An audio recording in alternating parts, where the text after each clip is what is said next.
Ara sí, que nos volen fer una foto des del país.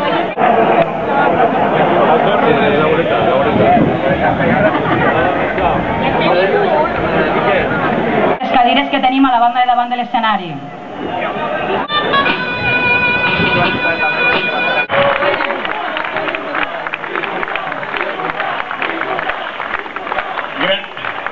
Moltíssimes gràcies.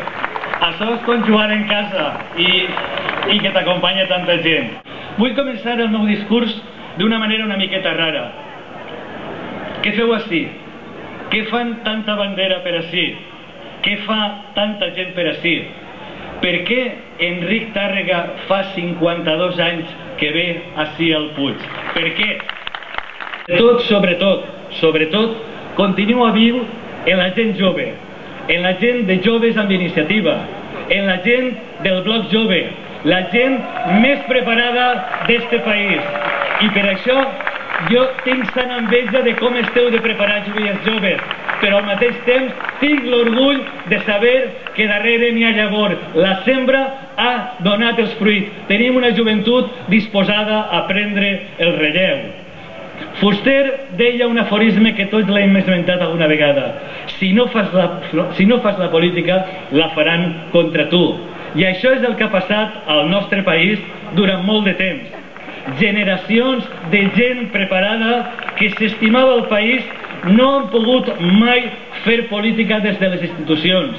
L'hem hagut de fer des de la perifèria, des de les associacions de pares i mares, des de les associacions culturals, esportives, des de les falles, des de les fogueres, des de les gallates, des dels moros i cristians, des dels dimonis. Hem après a crear totes les sensibilitats de l'arc de Sant Martí. Calen diputades i diputats de compromís. Però per aconseguir aquesta fita calen persones que tinguen un compromís amb el país i la seva gent. Calen persones com tu i com tu. Calen persones que vulguin fer història el dia 20. I per a fer possible aquell somni d'aquests joves que l'any 60 feren el primer aplec, vos necessitem a totes i a tots. Ajudeu-nos, ajudeu-vos. Per acabar, vull contar una xicotiua història. Vull contar la història d'Alfredo el Abanderao. Alfredo el Abanderao és un home del meu poble, és un home pobre, és un home que no ha tingut estudis, és un home que apenas sap llegir i escriure. Però Alfredo és capaç de portar la bandera en la dignitat més gran que s'hagi conegut.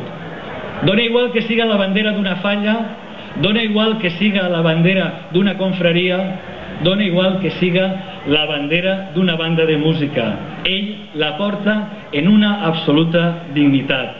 I torna a Fuster, perquè l'altre dia en la presentació del llibre on col·labora també Mònica, els de Voces Democratistes, Francesc Ballarri ens va recordar un vell aforisme de Fuster: no mireu les banderes, mireu els abanderats. I jo, quan vos mire, veig els abanderats. Veig les banderes i m'agraden, però veig sobretot els abanderats. I sou com Alfredo, porteu la bandera de la honestedat, porteu la bandera de la solidaritat, porteu la bandera dels valors del progrés, porteu la bandera del respecte a la terra i a l'aigua, i porteu la bandera de l'estima al País Valencià, i la porteu amb la mateixa dignitat que Alfredo. Per això, el dia 20 de novembre farem història, i quan Aitana, o quan Cristina, o Helena, o David, o Roger, o jo mateix entrem per la porta de la carrera de Sant Jerónimo, no entrarem sols, anirem acompanyats. Ens acompanyaran Fuster i Estellers i Sánchez Guarner i Valor i tots els nostres escriptors. Ens acompanyarà Burguera i Josep Lluís Blasco.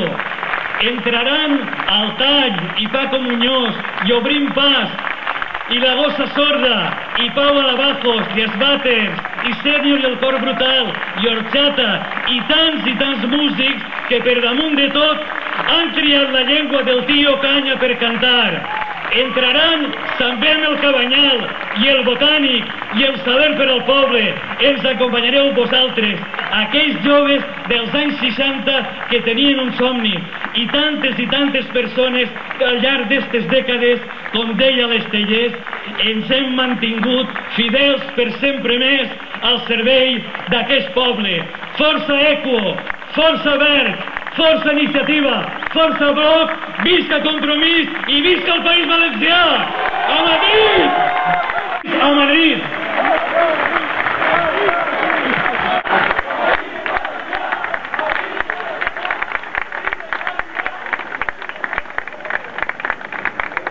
Contents, Doncs bé, ara, amics i amigues, procedirem a l'acte de lliurament del Premi Aplec d'Honor de l'any 2011. Un any més, este entranyable lloc, envoltats de la companyia del bo i el millor del nostre país,